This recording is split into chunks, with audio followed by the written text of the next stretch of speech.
भोले भाले किसान अधिक उत्पादन के लालच में फंसकर रासायनिक खाद व कीटनाशकों का प्रयोग करने लगे। बैलों की जगह ट्रैक्टर से जुताई होने लगी।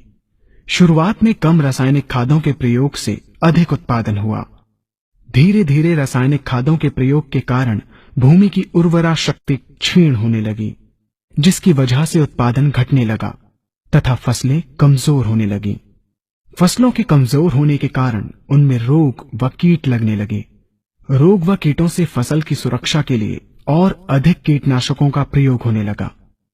एक तरफ ज्यादा उत्पादन के लिए अधिक रासायनिक खादों का प्रयोग होने लगा, वहीं दूसरी तरफ फसलों को रोग व कीटों से बचाने के लिए अधिक विषाक्त कीटनाशकों का प्रयोग बढ़ गया, जिसके कारण उत्पादन लागत बढ़ी और किसान को लाभ कम होने लगा, बल्कि छोटे किसान कर्ज में डूबने लगे। धीरे धीरे भूमि की उर्वरा शक्ति क्षीण होने से भूमि बंजर होने लगी।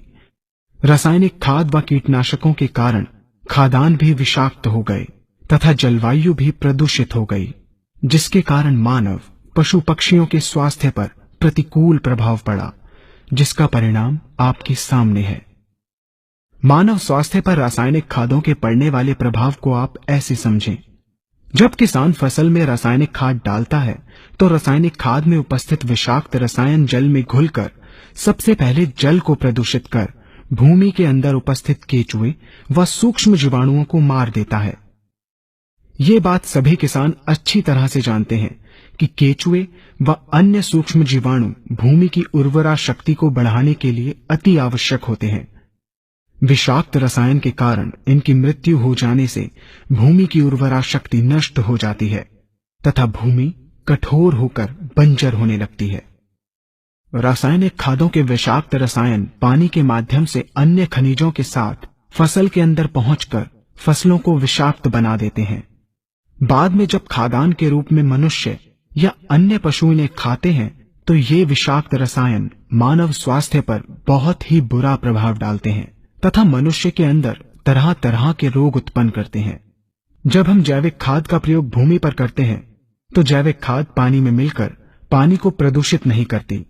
जैविक खाद भूमि के अंदर उपस्थित उर्वरा शक्ति को बढ़ाने वाले जीवाणु तथा केचुओं की संख्या को तीव्रता से बढ़ाती है, जिससे भूमि की उर्वरा शक्ति बढ़ती है तथा भूमि छिद्र युक्त एवं भुरभुरी हो जाती है, जिससे वायु और प्रकाश भूमि के अंदर गहराई तक प्रवेश करते हैं, जिसके कारण भूमि में तापमान एवं आर्द्रता का संतुलन बना रहता है और फसलें मजबूत होती हैं। जैविक खाद में विद्यमान तत्व खाद्यान्न के माध्यम से मानव व पशु पक्षियों के शरीर में पहुंचकर स्वास्थ्य लाभ पहुंचाते हैं। जैविक खादों के प्रयोग से फसलें अच्छी और मजबूत होती हैं, जिसके कारण उन पर रोगों एवं कीटों का ज्यादा प्रभाव नहीं पड़ता। यदि किसी प्राकृतिक कारणवश कीटों व रोगों का प्रभाव अगर पड़ता भी है तो गौमूत्र एवं औषधीय वनस्पतियों के घोल के छिड़काव करने से फसलों को रोग एवं कीटों से बचाया जा सकता है। गौमूत्र एवं अन्य प्राकृतिक औषधियों के मिश्रण के छिड़काव से फसलों का कम लागत में बचाव हो जाता है तथा वातावरण पर भी कोई दुष्प्रभाव नहीं पड़ता।